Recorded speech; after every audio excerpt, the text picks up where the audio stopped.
Welcome to episode 3 of Nice One, Cyril. It's the podcast for long-suffering Spurs fans who know that hope isn't a strategy, and yet hope is the best we've got.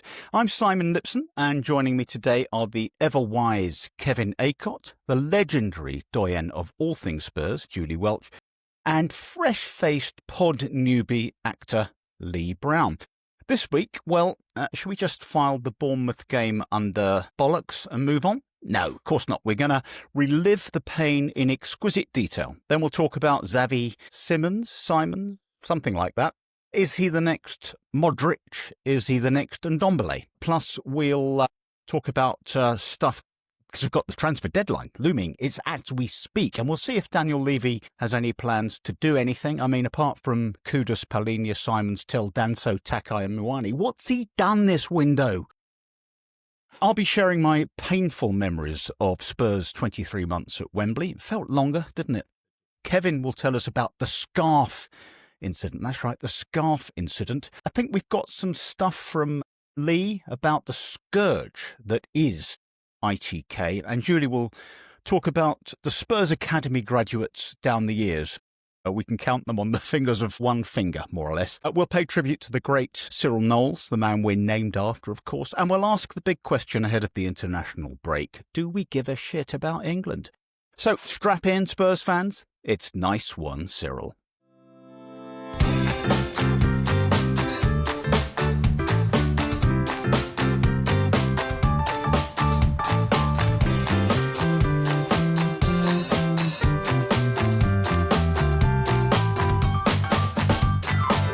Nice one, Cyril.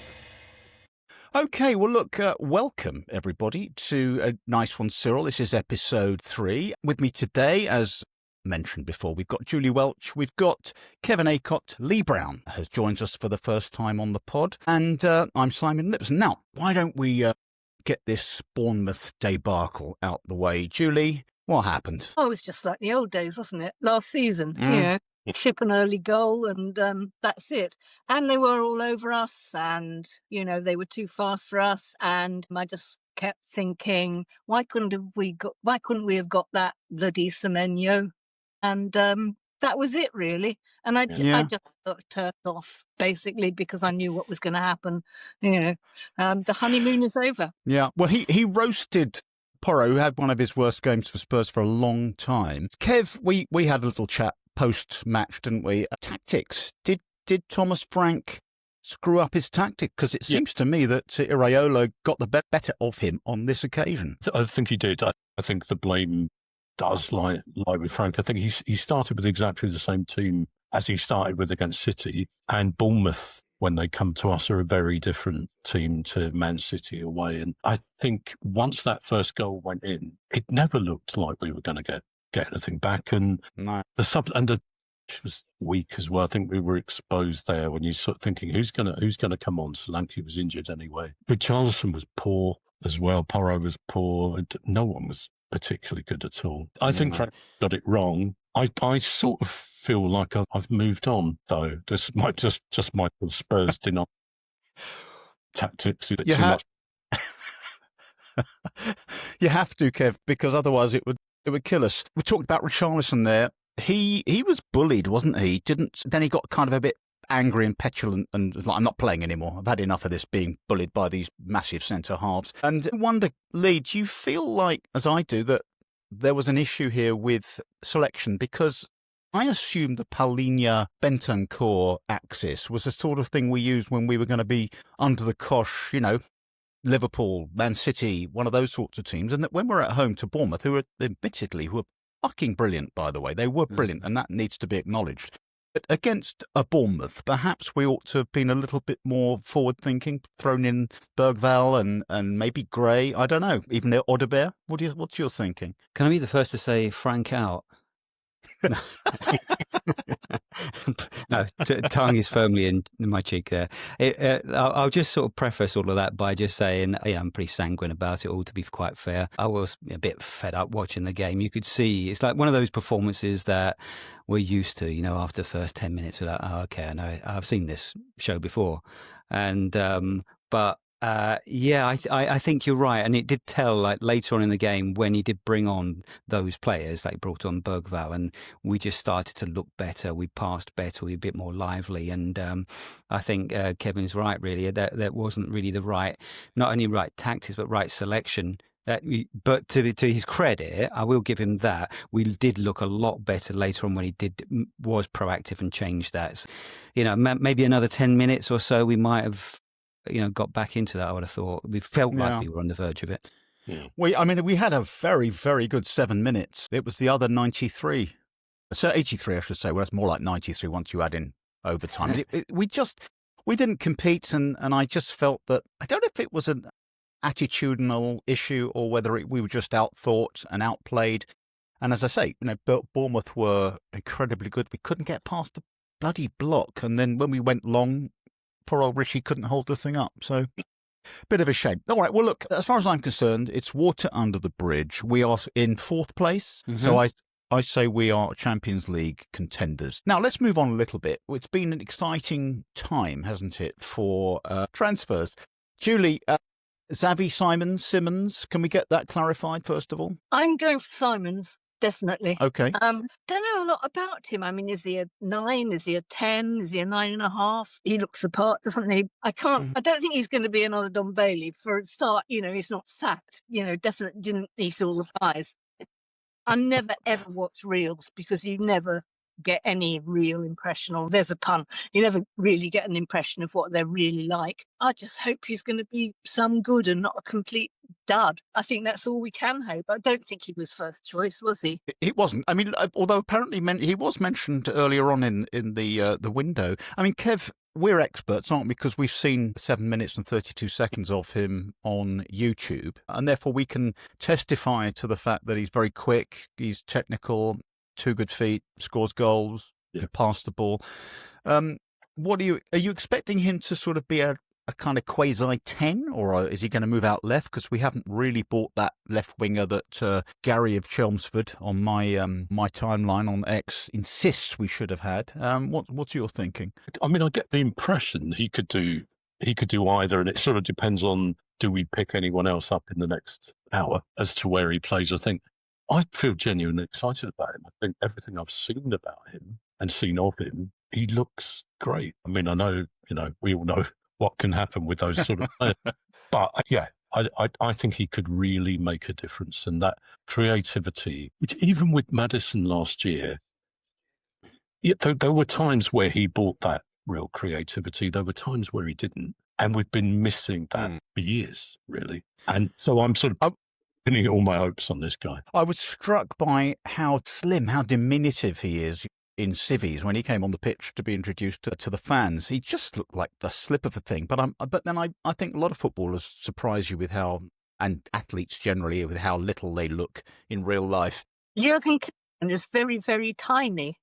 He's, when you think of how, he just seemed enormous on the pitch. But when I actually sort of got to meet him, I thought, oh, you're just a little guy.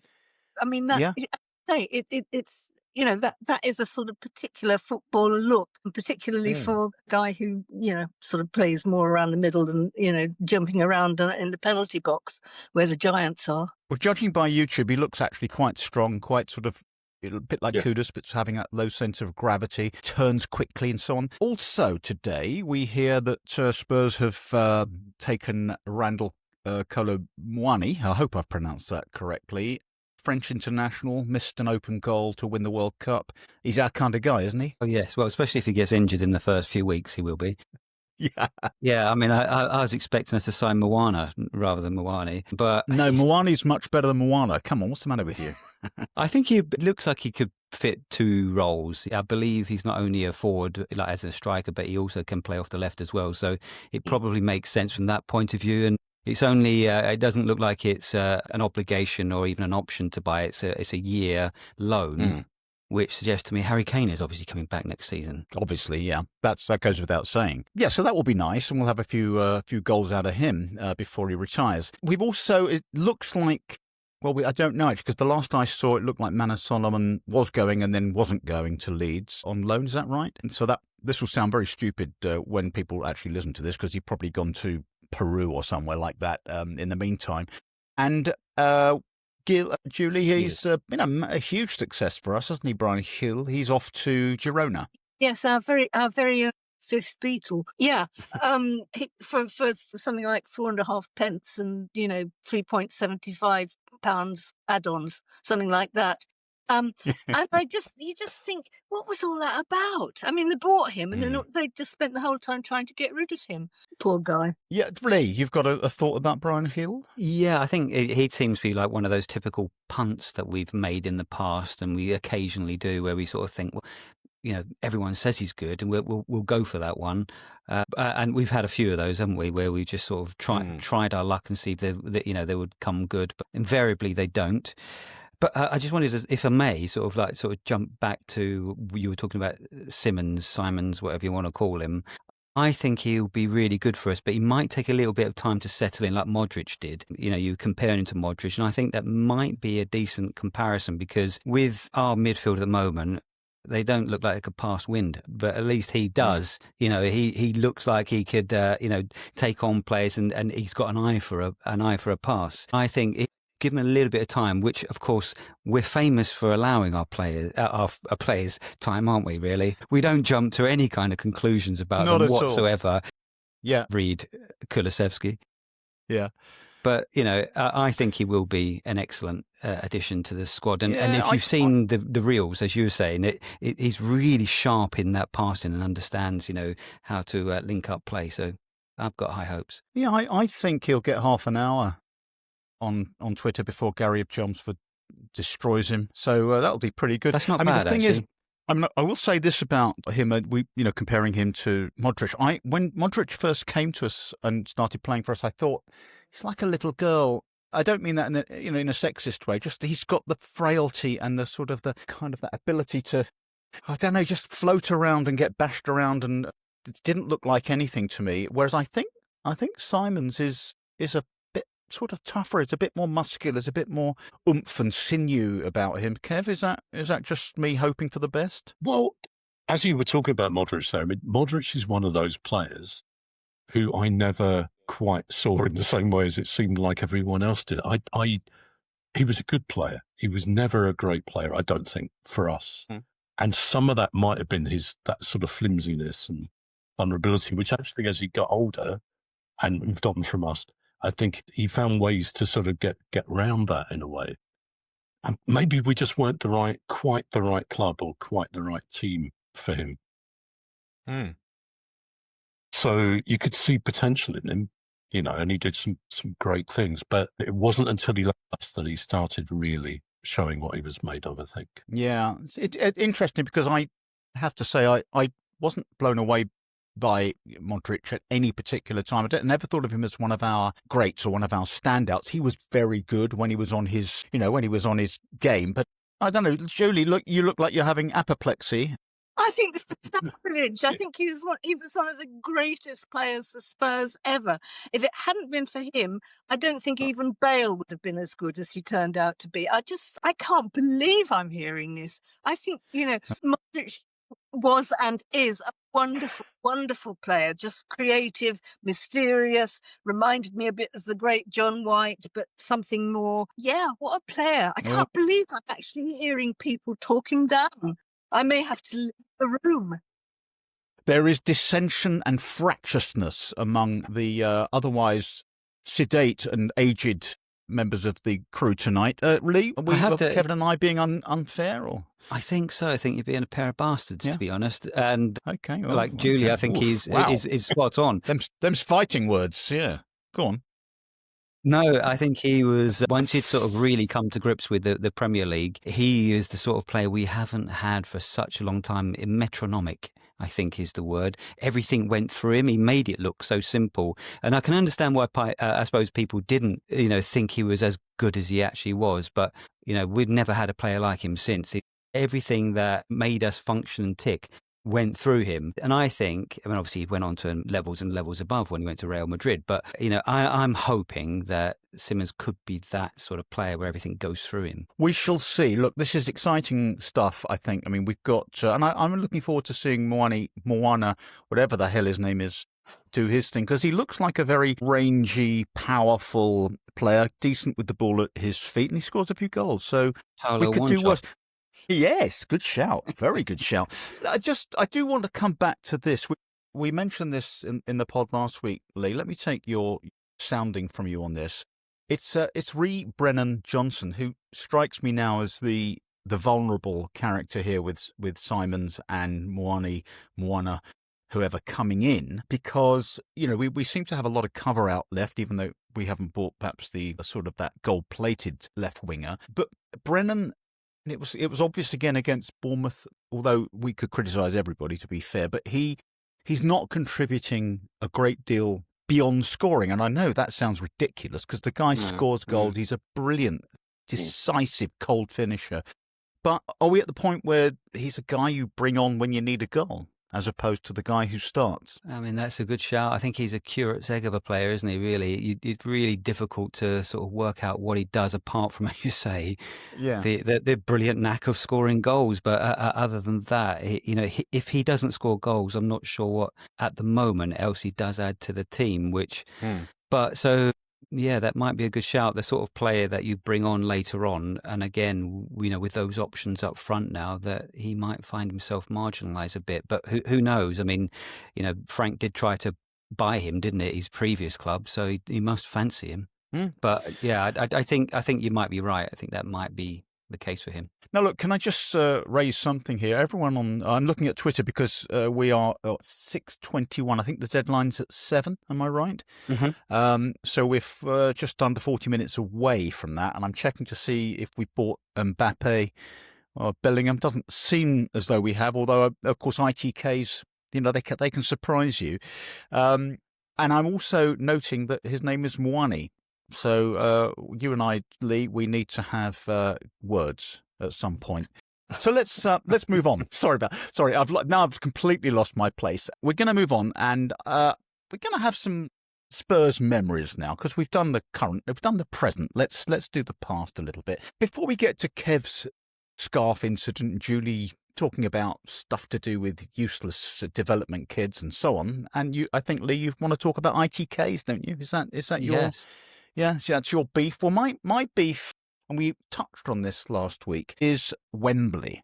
Now, we were there for, I think, 3 months, and I've got many memories of Wembley, mostly sour, cold memories. It was so cold. I remember going to a match there where I just left with 25 minutes to go because I couldn't bear, I was just freezing, and I went there on my bike. It was a long ride for me, and I just wanted to get back on the bike, get the muck out of there. It was so cold. It was soulless. It was miserable. My abiding memories when I went to get some sweets from the Pick and Mix, which was just outside the entrance where I went in. There's a little trolley of great looking Pick and Mix, and I just filled a bag, a few bits and pieces, some foam shrimps and some foam bananas and a few Razzies and Dazzles and Zazzy, whatever they're called. And I took them to be weighed, and the assistant there said to me, "That's £9.26, please." And I said to him, "Hang on, are you weighing the right bag? Because if I go to my favourite Pick and Mix shop, that's £1.80."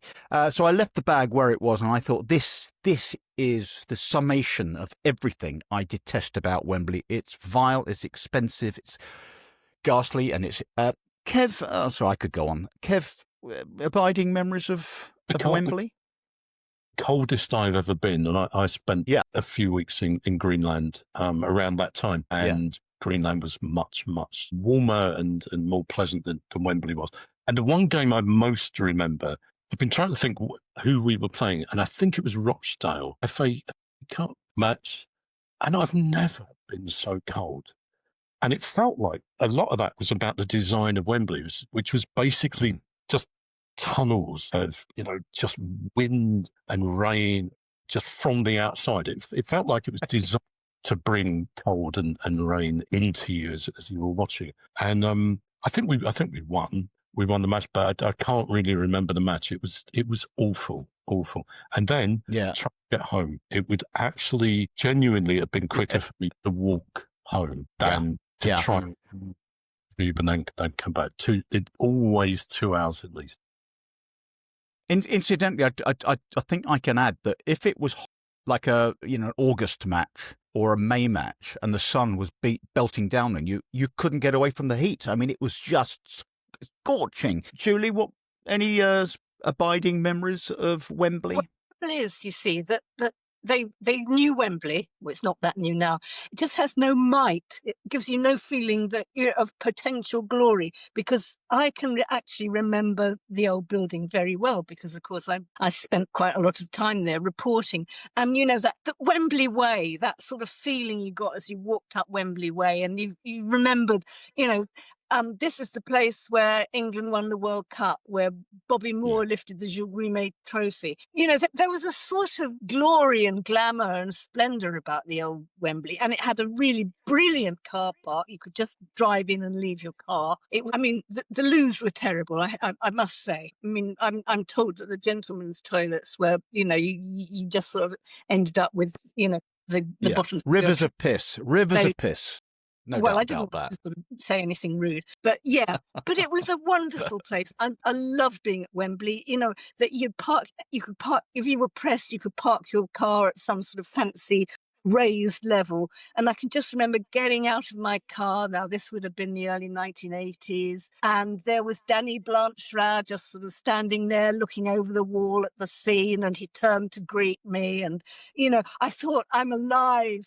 I've said hello to Danny Blanchard again. Danny Blanchard is my friend, and I'm at Wembley. And the current building is just horrid. You come out of the tube station and it's there before you, and it's just, it's like walking into a shopping mall or something like that. It's just got nothing. Yeah. There's no buzz.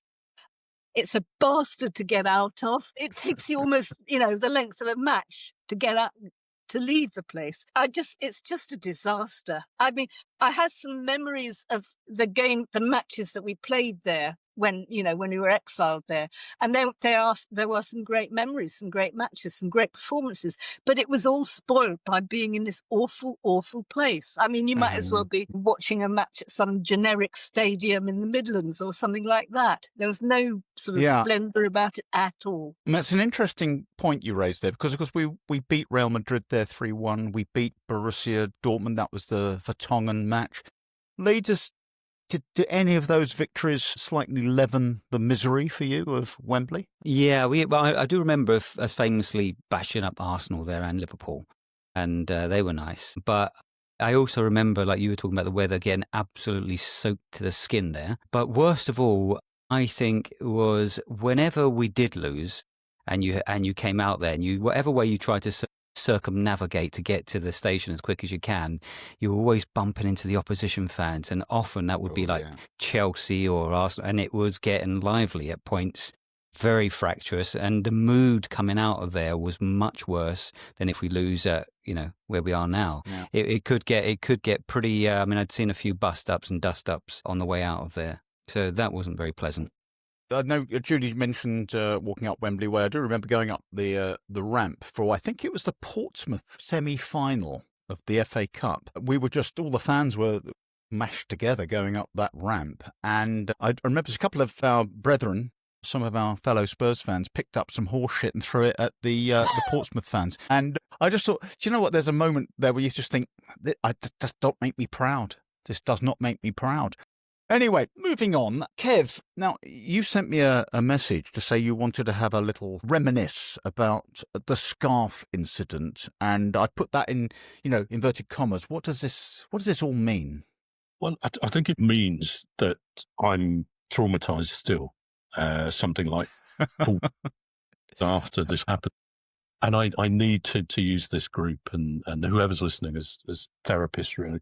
I was walking home with two friends back to Edmonton Green from the ground, the old White Hart Lane. We were about 17, 18, something like that. And this guy came up behind us and said to my mate, who had a scarf around, around his neck, "Give me your scarf." And my mate said no. And we turned around. He was on his own. Guy. This is when I need therapy. He was on his own. He said, "Give us the scarf." And my mate gave it to him. And we watched as he walked off with my mate. I'm not naming him, with my mate's scarf round his neck and walked off. And we did nothing. Nothing at all. And I think some of the thinking was, if you're brave enough to come up to three of us and demand a scarf, then you must be scary, or you must have, armed mates round the corner or something. When I look back, I think, no, he just saw that we were going to let him do it.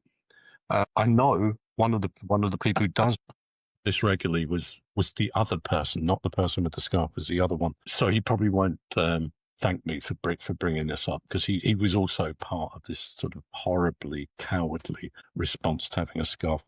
I'd like to think Palmer did something and, that scarf brought him harm. But, that was it. That was it. I do feel better already. So, well, you see, there we are. That's what we're here for. I mean, it would look, with any luck, he put that scarf on, tied a knot in it, got it caught on a railing and strangled himself.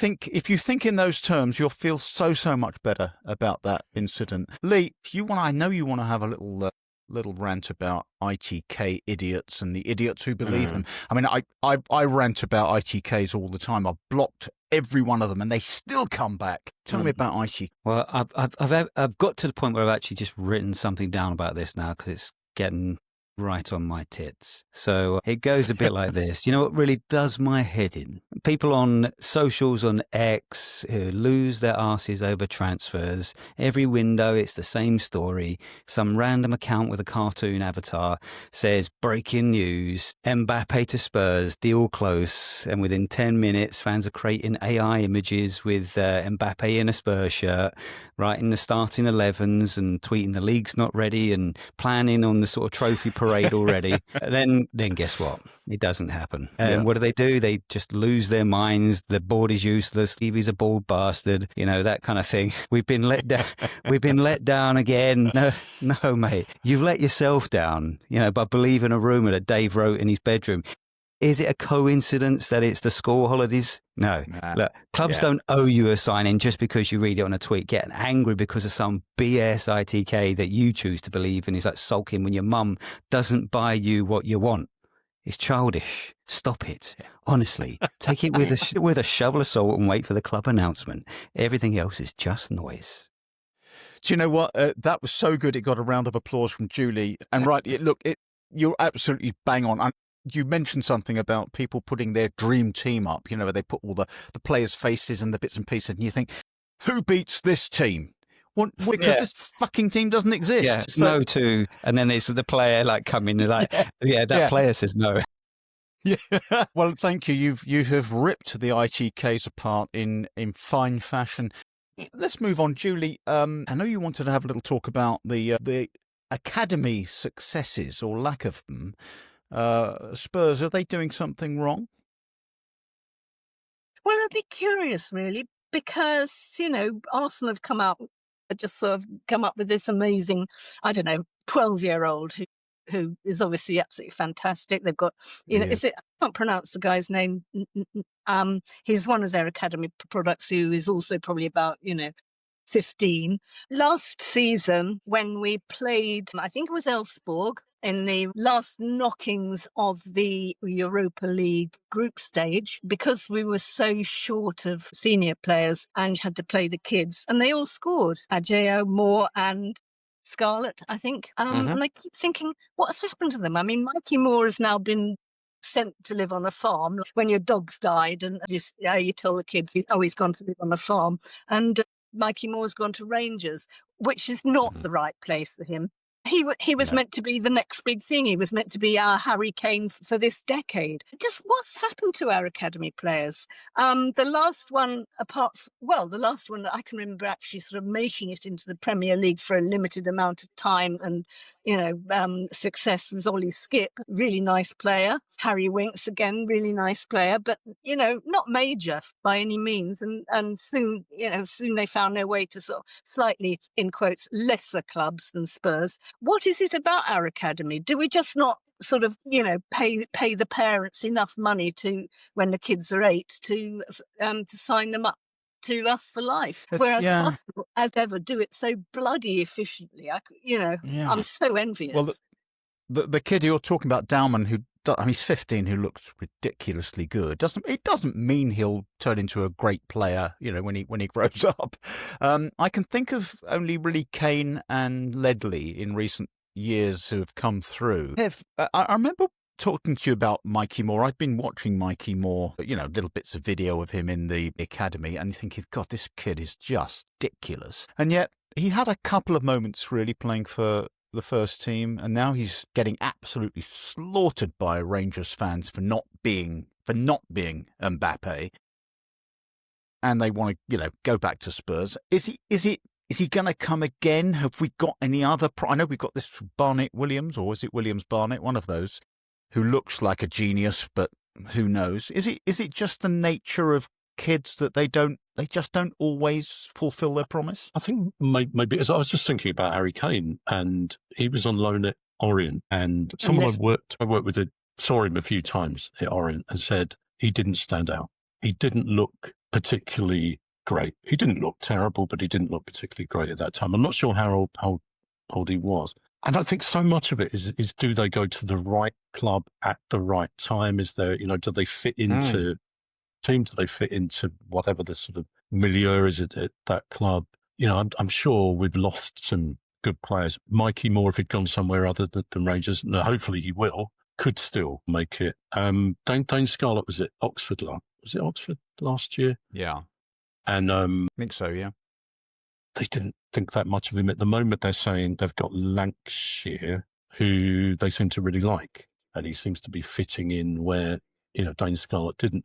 I don't know. Who knows which of those two is going to do better, if either of them are going to be particularly good. I think so much is luck. But it also might be that I was reading about Simons, and Barcelona picked him up when he was 7 years old. And I don't know, whether that would be typical in this country or not. How do you spot someone at 7 and think this guy is going to be a great footballer?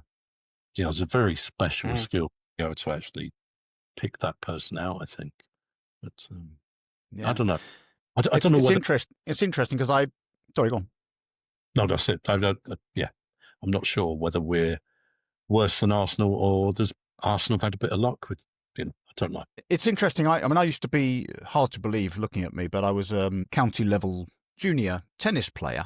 And a lot of the kids I played against, much better than me, number one in England. I played the number one in England under 16 player when I was 21, and he beat me. Of course he did. But never heard of again. And I don't think anybody that I played with in those years, though they're all the top juniors, I don't think any of them came through to do anything, apart from John Burko, who didn't really excel at anything, certainly not at tennis, but whether he was an excellent speaker of the house, I don't know. He was a right didn't he? Obnoxious little prick, he really was. Anyway, that's by the by. I don't want to get sued. Lee, is this something that, we always look to our one of our own, don't we? We like the idea of one of our own coming through and doing something, but they're very hard to find and to develop. Yeah, I just have a theory, and this is partly, I think, based on observation. When you look at the really successful clubs, they have a really successful team, and because of that, you can bring some of those younger players in, like some of those clubs have done at 15, 16, and therefore they're in a functioning team that are of an elite level, that are very, very good. And therefore, the other players around them protect them and bring them through, and they can come on for 20 minutes or so and not look out of depth, because that team, quite frankly, even the 10 of them could beat the other team.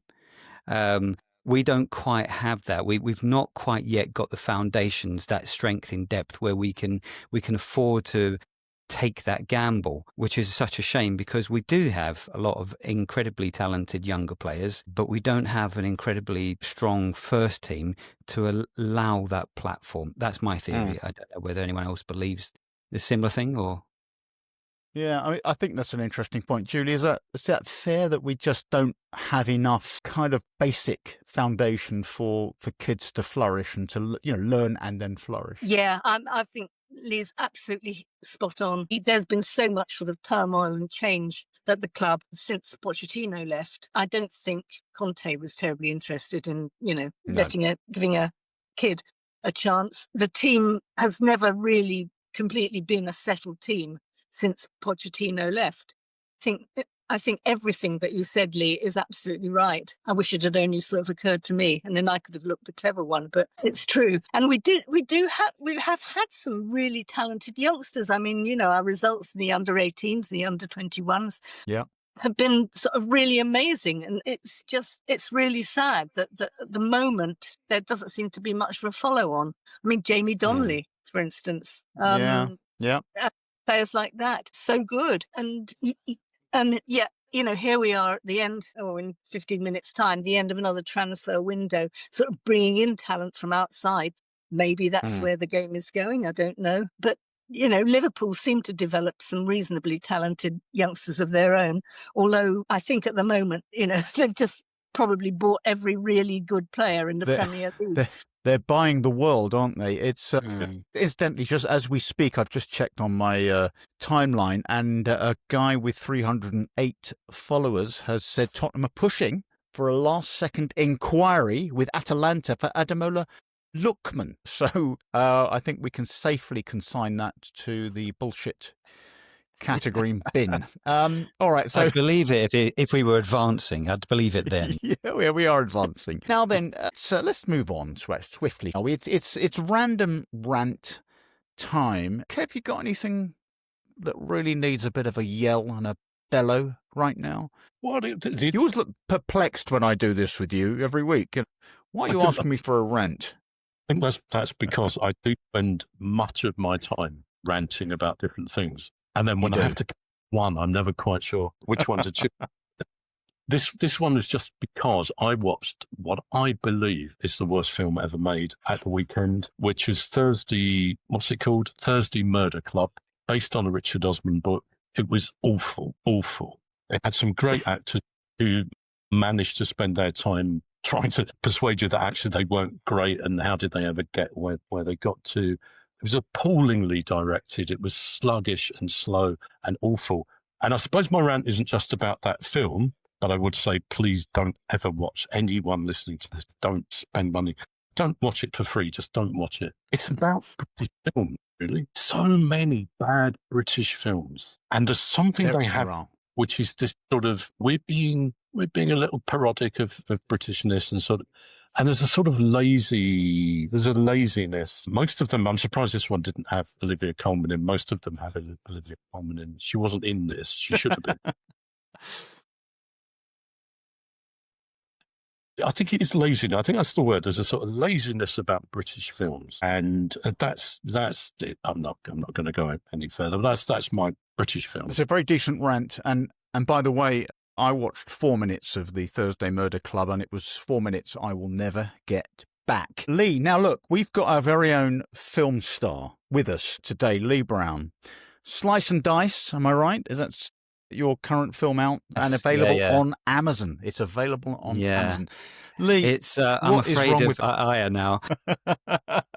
But to be fair, we make no bones about the film. It is actually a very micro budget is what it's called. The guy I know who's the producer of it made it on a shoestring, and we've tried to sort of make it the best it can be. But it's in this day and age where things are just incredibly hard to get made unless you are Daniel Mays or Olivia Colman, who seem to get everything, and those same actors get the same stuff. The rest of us are kind of like trying to make stuff happen, and often that's personal expense, trying to get it made, and sometimes that's held against you because you're they expect it to measure up to a £10 million film. But what they've done with it, I think it's brave and really interesting. But I've got another one also coming out in October. Come on, film star. Come on, yeah, what have you got? It's called Borley Rectory: The Awakening. It's apparently based upon a true ghost story. It stars Patsy Kensit, Julian Glover. Julian Glover, some of you might remember from Star Wars. Yeah. So and I play this really horrible priest, and one part of it I'm meant to have been burnt badly, so I was like a half a day in makeup for this thing. It's dreadful. But they've demonized my voice in it and all this kind of stuff.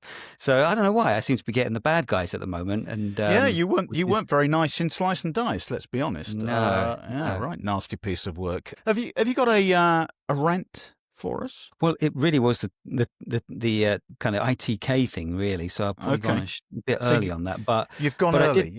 But I did have another point which is kind of segues, I suppose, off what we were talking about earlier, is that I feel like we've kind of gone arse about face in terms of the development of the team. We've gone put all the younger players in first, and now trying to retrofit all the first teamers in after that.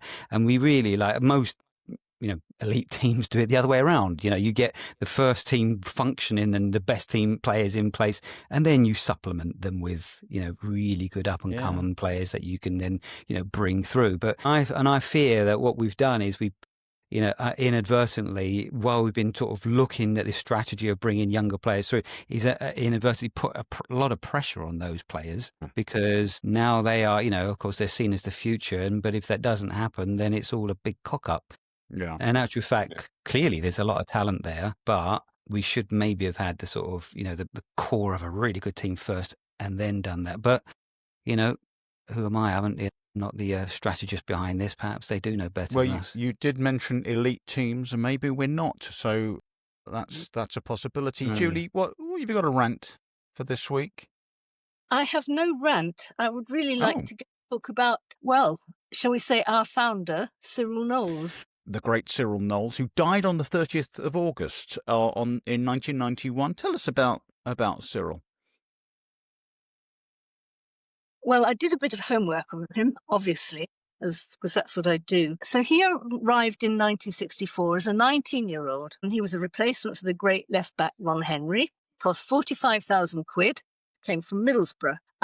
And it was a very significant season, the 64-65 season, because it was the season that followed the death of John White. And it was also, they also lost temporarily Dave Mackay, who'd come back after he'd broken his leg, only for him to break it again in a reserve game at Shrewsbury. And at the same time, Danny Blanchflower was, he was just on his last legs, basically.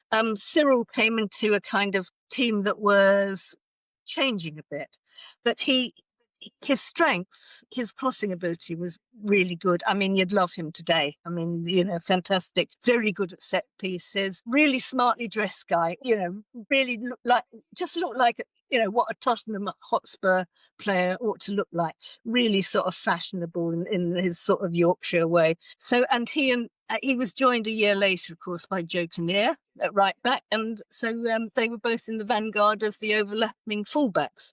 And he was part of the 1967 FA Cup winning side. But the best story about him, we move on a bit to 1975. Bill Nicholson had gone and Terry Neal was our manager then.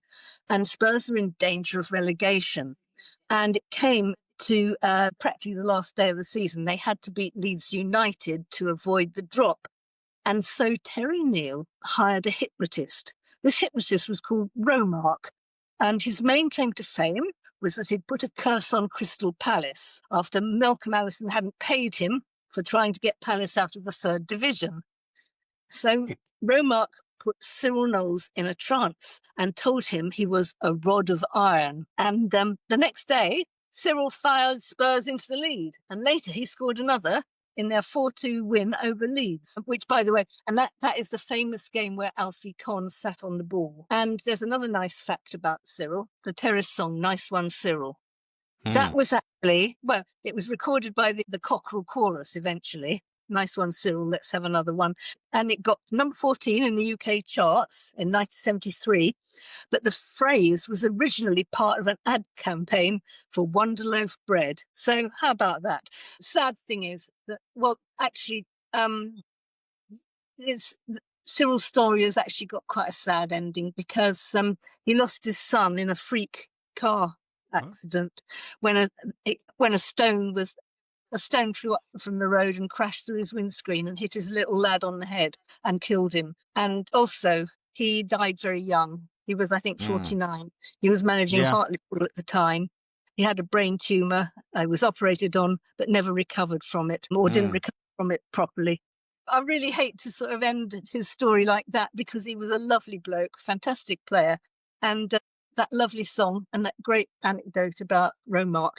That's what I prefer to remember. He was a lovely player. I remember him very well, and he glided across the turf. He had that very sort of unfussy movement about him, his lovely touch, lovely control, as you say, good crosser of the ball. And didn't he have a funny brother who played, I can't remember his name, Peter Knowles, was it? Yes, it was Peter Knowles. Do you remember Peter Knowles? Didn't he get God, or was that somebody else's brother? I think No, he did. I think he became a Jehovah's Witness at 23. Yep. Kev, do you remember him at all? It's all coming back. Yeah. I can't hear Kev. I think Kev's... We've lost your sound. Oh, there you are. I think I mentioned my dad. My dad was a Charlton fan. Yeah. And I think we were sort of his second team, but basically he took me to Tottenham and would rather have taken me to Charlton, but felt he had no choice. I didn't give him any choice, really. And he had two players that he really, really respected, and one was Jimmy Greaves and one was Cyril Knowles. And I've spent the day trying to think, what did he say about Cyril Knowles? And I think it was just, he saw him as this professional, that he was like decent. You could trust him. He wasn't a George Best or a Charlie George or whoever. Do you know what I mean? So from my dad's point of view, the person that basically I should grow up to be, I think I should grow up to be a Cyril Knowles and be a sort of decent person. I'm not sure. I think I've grown up to be somewhere between Cyril Knowles and Charlie George sometimes. I was going to say, as long as you're not between Cyril Knowles and Peter Knowles, and you're okay. Yeah. It was interesting because Peter Knowles was a very sort of flashy, young, cocky, long-haired kid who's played for Wolverhampton Wanderers, and he was on the verge of the England team, and then he just stopped playing. Some Jehovah's Witnesses came to his house and talked him into it, and he just stopped playing, and that was it. He devoted himself to the cause. Okay, look, I tell you what, we're getting towards the end of the show. We don't have a lot more time, so I just wanted to have a quick word about England. So we've got an international break on its way. And Lee, look, Jordan Henderson's still in that squad. I despair. Do we give a shit about England anymore? I couldn't give a flying fuck. No. Do you know what? I mean, when it comes to the international competitions, I'm all over it, but I won't make any particular effort unless I'm in and nothing else is on, or there's no paint to watch dry. Then I'll put the England game on. But yeah, it's just it's never that interesting, is it? And these days there aren't many Tottenham players playing for England either. No. So yeah, and for me, it's never also a welcome break. Even if if our form's not great, I want us to start again to get the form better. And if it is good, which it never is before an international break anyway. No, but I can't stand the international breaks. They just bore me to bloody tears. They are boring. I mean, I'm quite keen to see Jed Spence get a game and do his stuff, because we know how good he's been for us. There's a bit of me that enjoys the break, or used to enjoy the England breaks when we had Glenn Hoddle playing, because I used to think, go on, Glenn, show them what we all know about you. You were the best player, just this exquisite footballer, and yet he struggled to do it with England, mostly because he was played out of position and mucked around and told to go tackling instead of doing his thing. And then Terry McDermott were getting in front of him, or Ray Wilkins. Oh, I'm totally an England fan, and it's it's like it's my only chance to see Harry Kane these days. And when I see Harry Kane in his England shirt, I just think, there's Harry Kane of Tottenham Hotspur. I love the internationals. I mean, I even sort of watch Wales, I watch Scotland, Northern Ireland. Here, I have no complaints at all, and it's a total relief from the stress of following Tottenham. Correct. Kev, England fan, England follower, no. Or couldn't care less? And I'm one of those people, I've realised that I'm sneery about people who only watch football when there's a World Cup or a European Championship on. I just think you're not really a football fan. But then I realised that that's the only time I watch England, really, or watch England with any sense of commitment or passion. So so I find some interest then, but no, they're way below Tottenham, and And no, it's never gone at all for me. It's hard to get excited about, England playing Andorra or some obscure team from Eastern Europe or something like that. It is quite hard. But when you get round to tournaments, I'm committed. I want to see us do well, but I don't want to see Jordan Henderson. All right, look, I've made my point. Thank you. We're done. Thank you to Kevin Acott, of course, to Julie Welch and Lee Brown. Thank you all for your fantastic contributions to today's Nice One, Cyril. We will be back next week with lots more stuff, so do join us then. Until then, bye-bye.